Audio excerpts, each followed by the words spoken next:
থাকার হরিদাস পাল যে সঙ্গে সঙ্গে মার্ডার বলে দিলে নওশাদ করিয়েছে। আমি তো বলবো নওশাদ সিদ্দিকী ভাইজানকে এর আপনি মানহানির কেস করুন। এই মালটাকে আর পশ্চিমবঙ্গের মুসলমানকে বলছে এইরকম যত ক্রিমিনাল আছে তাদেরকে আপনারা ভোট দেন কেন?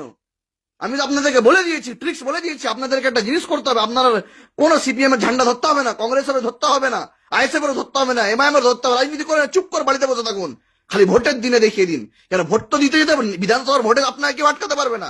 র্যাবটাকে আপনি তৃণমূলের বিরোধিতাও করবেন না, চুপ করে বাড়িতে থাকবেন, একদম প্রশংসা করবেন তৃণমূলের। যে না যদি ভয় থাকে, আমি জানি একটা মানুষের ভয় থাকে কি বাড়িতে মা আছে, বাপ আছে। কেন এরা এরা যেভাবে রাজনীতি করছে, বম মেরে দিল তামান্না খাতুনের বাড়ির সামনে একটা নিরীহ 9 বছরের বাচ্চাকে বম মেরে তোমরা মেরে দিলে, এমন তোমরা খুশি মানাচ্ছ? কি হয়ে গেছে তোমাদের? কেমন মুসলমান তোমরা? এক তো নামাজ পড়ো না, রোজা রাখো না, কলমা পড়ো না, কোরআন শরীফ পড়ো না, আল্লাহ আল্লাহ রসুলের পথে চলো না। হারাম খেয়ে খেয়ে তোমাদের ইমান, পেট, রক্ত খারাপ হয়ে গেছে তোমাদের। রাজনীতির চক্করে হারাম খাচ্ছ, হারাম ইনকাম করছো, হারাম পেটে ঢুকিয়ে নিচ্ছ, লোককে মারছো, লোককে কাটছো, গাল দিচ্ছ, 2 নম্বরই কাজ করছো। এটা রাজনীতি নাকি? সমাজের পরিবর্তনের জন্য রাজনীতি করো, নিজের কমিউনিটির পরিবর্তনের জন্য রাজনীতি করো। দুজনের সাথে ঝগড়া হচ্ছে, ঝগড়াটা থামাবার জন্য রাজনীতি করো। সমাজকে ভালোভাবে গড়ে তোলো, শিক্ষা দাও, লোককে পরিষেবা দাও। আরে কেন বিরোধী দল কি কেউ করতে পারে না? করতেই পারে, করতে দাও না। এটা একটা ক্রিকেটের ম্যাচের মতো, যে একটা ম্যাচ হচ্ছে, ভোট আসলো, একটা ম্যাচ হলো, ম্যাচ হওয়ার পর তারপর দেখবে যেমন ক্রিকেটার কেমন বলা মেলে।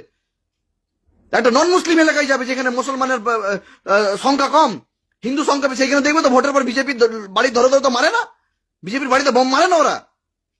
তোমাদের কি হয়ে গেছে? আরে ঠিক আছে, ভোট হয়ে গেছে, যে যাকে ভোট দেবার দিয়ে দিয়েছে, সে কেউ সিপিএম কে দিয়েছে, কেউ বিজেপি কে দিয়েছে, কেউ কংগ্রেসকে দিয়েছে, কেউ জিতে গেছে, জিতে গেছে, শেষ খেলা, চলো এবার ফের এবারে সবাই নিজের ভাইয়ের ভাইয়ের মতো থাকো। সরকার হয়ে গেছে, প্রধান হয়ে গেছে, পঞ্চায়েত হয়ে গেছে, এবার মিলেমিশে থাকো। ফের যখন ভোট হবে, যে যাকে পারবে, যার জন্য প্রচার করবে। তোমাদেরকে নিয়ে না তোমরা শিক্ষা অর্জন করেছো, না তোমরা পড়ালেখা করো, না তোমরা দিনের ইলম নাও, না দুনিয়াবি ইলম নাও। আর রাজনীতি করতে হলো তোমরা মারামারি, কাটাকাটি, গালাগালি, বম মারা, গুলি মারা, এইটাই তোমাদের জন্য রাজনীতি। কি করেছো তোমরা সমাজের জন্য? এই শওকত মোল্লা কটা স্কুল করেছে? শওকত মোল্লা নিজের এলাকায় কটা ইউনিভার্সিটি করেছে? শওকত মোল্লার এলাকায় কটা আইএএস, আইপিএস, ডব্লিউবিসিএস অফিসার বেরিয়েছে? এই শওকত মোল্লার এলাকার কটা মুসলমানের বাচ্চারা চাকরি পেয়েছে?